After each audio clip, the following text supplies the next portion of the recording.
Hello बच्चों, अब तक हमने दांत में पढ़ा था कि किस तरह से दांत हैं, अगर वो होठ और गाल को चीरते हुए बाहर निकले होते हैं तो भद्दे दिखते हैं, भेड़िए की तरह इंसान दिखाई देने लगता है। आगे वो फिर कहते हैं, कभी आपको दाढ़ की पीड़ा हुई होगी तो अवश्य जी चाहा कि इसे उखड़वा डाले तो अच्छा है। ऐसे ही हम उन स्वार्थ के अंधों के हक में मानते हैं जो रहे हमारे साथ, बने हमारे ही देश भाई, पर सदा हमारे देश जाति के अहित ही में तत्पर रहते हैं। वो कहते हैं वैसी ही बात हो गई, रहते हमारे दांतों के बीच में ही है वो दाढ़, लेकिन जब उसमें दर्द होता है तब वो जी में आता है इसको उखाड़ फेंके। वैसे ही जैसे वो कोई स्वजातीय रहता हमारे बीच में ही है लेकिन हमारी ही बुराई करता है, तब उसमें बड़ा कोफ्त होती हैं। परमेश्वर उन्हें या तो सुमति दे या सत्यानाश करे। अब वो कहते हैं या तो उस दाढ़ को सही कर दे ईश्वर, या फिर उसको उखाड़ कर फेंक दे, या तो उसको सद्बुद्धि दे दे, या फिर उस ऐसे स्वजातीय को सत्यानाश कर दे ईश्वर। उनके होने का हमें कौन सुख है, हम तो उनकी जय जयकार मनावेंगे जो अपने देशवासियों से दांत काटी रोटी का बर्ताव यानी सच्ची गहरी प्रीति प्रेम कर रखते हैं। परमात्मा करे कि हर हिंदू मुसलमान का देश हित के लिए चाव के साथ दांतों पसीना आता रहे, यानी वो एक दूसरे से इस तरह से घुल मिल करके रहें। हमसे बहुत कुछ नहीं हो सकता तो यही सिद्धांत कर रखा है कि कायर कपूत काय, दांत दिखाए तारीफ करे, अथवा दांत बाई के रह जाए, या अरसिकता वश यह कह दे कि कहाँ की दांता किलकिल लगाई है। तो इन बातों की हमें परवाह नहीं है। अब वो कहते हैं कि हमसे बहुत कुछ नहीं हो सकता हो, ज़्यादा हम नहीं कर सकते, ज़्यादा तारीफ़ नहीं कर सकते, ज़्यादा स्वजातीय नहीं बन सकते, ज़्यादा देश हित की बात नहीं कर सकते। तो यही सिद्धांत रखा है कि कायर कपूत काय, कायर कपूत और शरीर दांत दिखाए तारीफ़ करें, कि वो तो सारे दांतों को देख करके तारीफ़ करें, अथवा दांत बाय के रह जाए या फिर आश्चर्य में पड़कर रह जाए। अरसिकता अवश्य कह दे कि कहाँ की दांता किलकिल लगाई है, और या फिर वो रसिक न हो लेकिन फिर भी ये कह दे कि कहाँ दांत की किलकिल यानी दांतों में सुंदरता है। तो हमें इन बातों की हमें परवाह नहीं है। हमारा जिस ओर लगा है वह लगा रहेगा, कि हमारा दांत तो जिस ओर लगा है, या ना हमारा मन तो जिस ओर लगा है दांत रूपी मन वह तो लगा ही रहेगा। औरों की दंत कटाकट से हमको क्या, अब दूसरा कोई क्या सोचता है उससे हमें क्या लेना देना। यदि दांतों के संबंध का वर्णन किया चाहे तो बड़े बड़े ग्रंथ रंग डाले और पूरा न पढ़े। आदिदेव श्री एक दंत गणेश जी को प्रणाम करके से पुष्प दंताचार्य महिम में जिनकी स्तुति की है, उन शिव जी की महिमा दंत वक्त्र शिशुपाल आदि के संहारक श्री कृष्ण की लीला ही गाल चले तो कोटि जन्म पार न पावे। वो कहते हैं अगर मैं बात ही करूं दांत की तो एक दंत गणेश जी को ध्यान करते हुए, क्योंकि हम पहले गणेश जी की स्तुति करते हैं, पूर्व अग्रज देवता माने जाते हैं स्तुति में, फिर वो कहते हैं शिव की महिमा करते हुए अगर ये सब मैं करूं ही, ईश्वर का ध्यान ही कर लूं, तो मैं जन्म पार न पा जाऊं, मोक्ष न प्राप्त कर लूं। नाली में गिरी हुई कोड़ी को दांत से उठाने वाले मक्खी चूसों की हिजो किया चाहे तो मैं भी लिखते लिखते थक जाए। अब वो कहते हैं अगर दांतों के वर्णन करो और दांत भी ऐसे जो नाली में पड़ी हुई कोड़ी को ही मक्खी चूसों की तरह उठाना ही चाहे तो फिर मैं भी इन ऐसे दांतों पर लिखते लिखते थक जाऊं। हाथी दांत से क्या क्या वस्तु बन सकती हैं, कलों के पहियों में कितने दांत होते हैं और क्या क्या काम देते हैं, गणित में कोड़ी कोड़ी के एक एक दांत का हिसाब कैसे लग जाता है, वैद्यक और धर्मशास्त्र में दंत धावन की क्या विधि है, क्या फल है, क्या निषेध है, क्या हानि है, पद्धतिकारों ने दीर्घ दंता क्वचिन मूर्खा आदि क्यों लिखा, किस किस जानवर के दांत किस किस प्रयोजन से किस किस रूप गुण से विशिष्ट बनाए गए हैं। वो कहते इतने सारी बातें हैं दांत के लिए। तो मनुष्यों के दांत उजले पीले नीले छोटे मोटे लंबे चौड़े घने खुरहे की रीति के होते हैं इत्यादि अनेक बातें हैं जिनका विचार करने पर बड़ा विस्तार चाहिए बरंच। लेकिन वो कहते हैं अंत में मैं यही कहूँ, यह भी कहना ठीक है कि यह बड़ी बड़ी विद्याओं के बड़े बड़े विषय लोहे के चने हैं, हर किसी के दांतों फूटने के नहीं, तो इस पर भी अकेला आदमी क्या क्या लिखे। अतः हम इस दंत कथा को केवल इतने उपदेश पर समाप्त करते हैं कि आज हमारे देश के दिन गिरे हुए हैं, अतः हमें योग्य है कि जैसे 32 दांतों के बीच जीभ रहती है वैसे रहें, और अपने देश की भलाई के लिए किसी के आगे दांतों में तिनका दबाने तक में लज्जित न हो, तथा यह भी ध्यान रखें कि हर दुनियादार की बातें विश्वास योग्य नहीं हैं। हाथी के दांत खाने के ओर होते हैं और दिखाने के ओर। तो ये तो था आपका दांत निबंध। अगला निबंध है आपका क्रोध, रामचंद्र शुक्ल का है क्रोध। तो हम थोड़ा सा परिचय पढ़ेंगे रामचंद्र शुक्ल का, और क्रोध में वो कहना क्या चाहते हैं वो देखेंगे, बाकी हम पढ़ेंगे। तो पहले रामचंद्र शुक्ल के बारे में पढ़ लेते हैं थोड़ा सा, क्योंकि छोटे प्रश्नों में कभी कभी ये पूछे भी जाते हैं, इसलिए भी। तो जन्म हुआ था 1881 में और मृत्यु हुई थी 1914 में।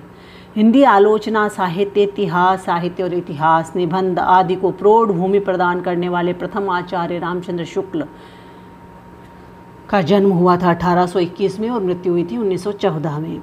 शुक्ल जी बहुमुखी प्रतिभा के धनी थे तथा उन्होंने कविता, नाटक, आलोचना, अनुवाद, निबंध आदि अनेक विधाओं को समृद्ध किया। शुक्ल जी ने समीक्षा कर्म की महत्ता समझते हुए हिंदी समीक्षा का जातीय स्वरूप स्थापित किया तथा हिंदी साहित्य का इतिहास लिखकर हिंदी में साहित्य इतिहास लेखन की गंभीर परंपरा का शिलान्यास किया।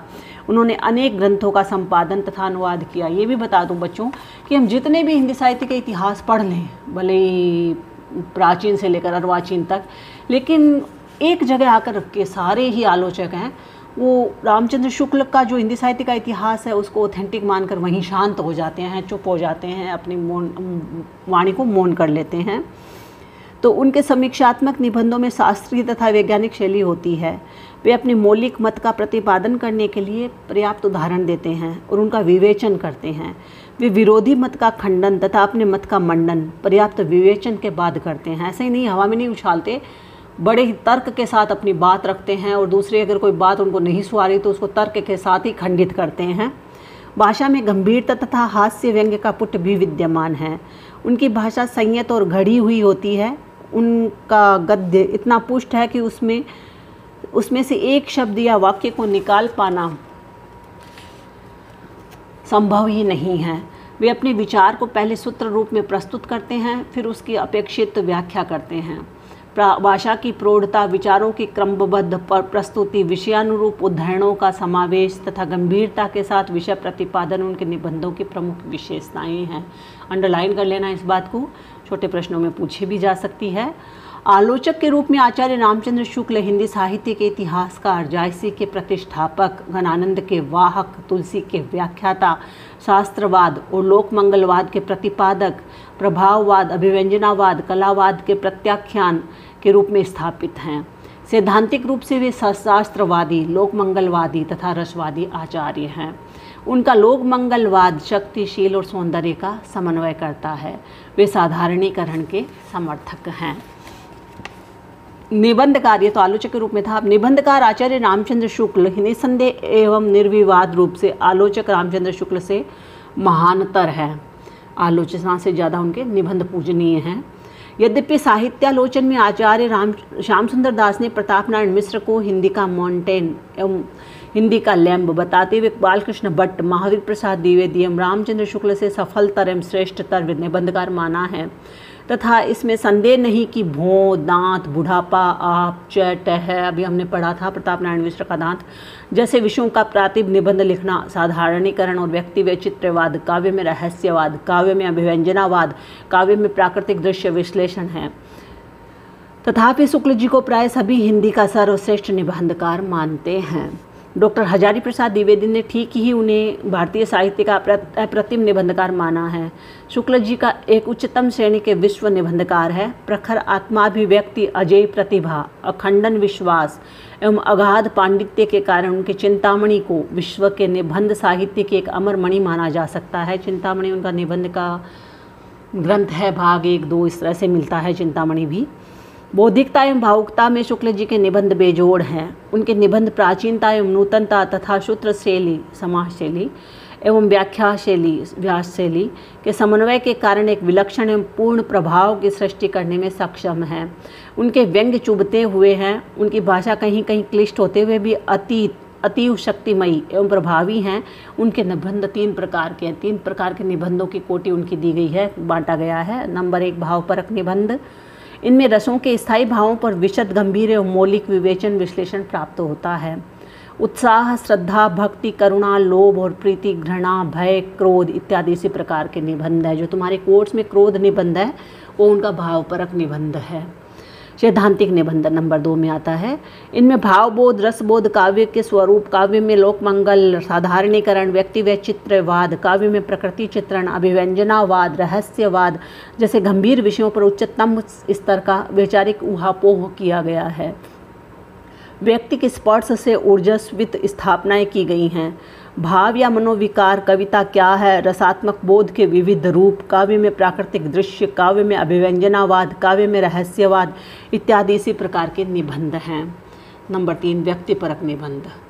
भारतेंदु हरिश्चंद्र तुलसी का भक्ति मार्ग, मानस की धर्मभूमि शीर्षक निबंध इसी प्रकार के हैं, जिनमें अंतिम निबंध गोस्वामी तुलसीदास ग्रंथ के रूप में भी प्राप्त होता है। तीनों प्रकार के ही निबंधों में आचार्य रामचंद्र शुक्ल को अद्वितीय सफलता प्राप्त हुई है।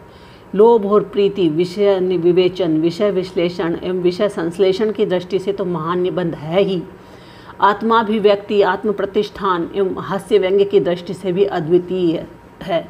कविता क्या है आचार्य रामचंद्र शुक्ल का सर्वश्रेष्ठ निबंध है, जिसमें रस की लोकोत्तरता, उनकी विशिष्ट साधारणीकरण दृष्टि, उनका विशिष्ट व्यक्ति वैचित्र्यवाद प्रात्याख्यान, उनकी विशेष प्रकृति दृष्टि, उनका विख्यात लोक मंगल इत्यादि समाविष्ट हो गए हैं, जो उनका प्रतीक निबंध माना जा सकता है। भारतेंदु हरिश्चंद्र आचार्य रामचंद्र शुक्ल का एक महान निबंध है, जिसमें छोटे से दायरे में आधुनिक हिंदी के जनक का व्यक्तित्व एवं कृतित्व विदग्धतापूर्वक विवृत किया गया है। भारतेंदु हरिश्चंद्र पर जितने उत्कृष्ट एवं गंभीर विचार आचार्य रामचंद्र शुक्ल ने व्यक्त किए हैं, उतने डॉक्टर रामविलास शर्मा, जिनके ग्रंथ द्वय मिलकर भी इस निबंध की साहित्यिक मूल्यगत क्षमता नहीं कर सकते, अंतर स्तर का है, समेत किसी प्रकार ग्रंथकार तक ने नहीं की। आचार्य रामचंद्र शुक्ल के निबंधों में उच्च कोटि की विचार शक्ति, स्थापना शक्ति, संवेदनशीलता एवं आदर्श प्रवणता के दर्शन प्राप्त होते हैं। उनके निबंधों में विचार तथा भाव एवं विषय तथा व्यक्ति का अद्वितीय समन्वय प्राप्त होता है। विचारात्मक निबंधकार की दृष्टि से शुक्ल हिंदी या भारत ही नहीं प्रत्युत समग्र विश्व के अग्रणी साहित्य सृष्टाओं में हैं। उनके निबंध परिभाषा, वर्गीकरण, आत्माभिव्यक्ति, हास्य व्यंग्य तथा प्राणवान भाषा से संपृक्त है और समास एवं व्यास शैलियों का समन्वय उनको अपने आप में पूर्ण रूप प्रदान कर देता है। उनकी परिभाषात्मक सूक्तियाँ मन को मोह लेती है, यथा भक्ति धर्म की रसात्मक अनुभूति है। साहसपूर्ण आनंद ही उमंग का नाम उत्साह है। बुद्धि द्वारा पूर्ण रूप से निश्चित की हुई व्यापार परंपरा का नाम ही प्रयत्न है। अपनी बुराई, मूर्खता, तुच्छता इत्यादि का एकांत अनुभव करने से वृत्तियों में जो शैथिल्य आता है उसे ग्लानि कहते हैं। जिस प्रकार आत्मा की मुक्तावस्था ज्ञान दशा कहलाती है, उसी प्रकार हृदय की मुक्तावस्था रस दशा कहलाती है इत्यादि। अब अगला आप तुम्हारे कोर्स में जो निबंध है क्रोध, उस पर है, क्या कह रहे हैं उसमें शुक्ल जी। आचार्य रामचंद्र शुक्ल का क्रोध शीर्षक निबंध क्रोध नामक मनोविकार से संबंधित है। पहले कहा था भावपरक निबंध है। क्रोध मनुष्य की सहजात वृत्ति है तथा यह हर व्यक्ति की प्राकृतिक कमजोरी है। जब कोई अनिष्ट या अप्रिय प्रसंग हमारे जीवन में आता है तो क्रोध स्वतः उत्पन्न हो जाता है। क्रोध बदले की भावना से भी उद्भूत होता है, पर इस प्रकार का क्रोध मनुष्य के लिए अहितकारी होता है। जहाँ क्रोध स्वाभाविक है वहाँ जरूरी भी है, पर अकारण क्रोध करने से व्यक्ति का अहित होता है। इससे मानसिक संतुलन बिगड़ता है तथा समाज में क्रोधी व्यक्ति को अच्छा नहीं समझा जाता है। किंतु शुक्ल जी गलत कार्य या दूसरे के दुख को देखने से उत्पन्न क्रोध को सात्विक मानते हैं। इस प्रकार का क्रोध आवश्यक है। ये था आपके कोर्स का निबंध जो हम कल पढ़ेंगे, क्रोध। धन्यवाद बच्चों।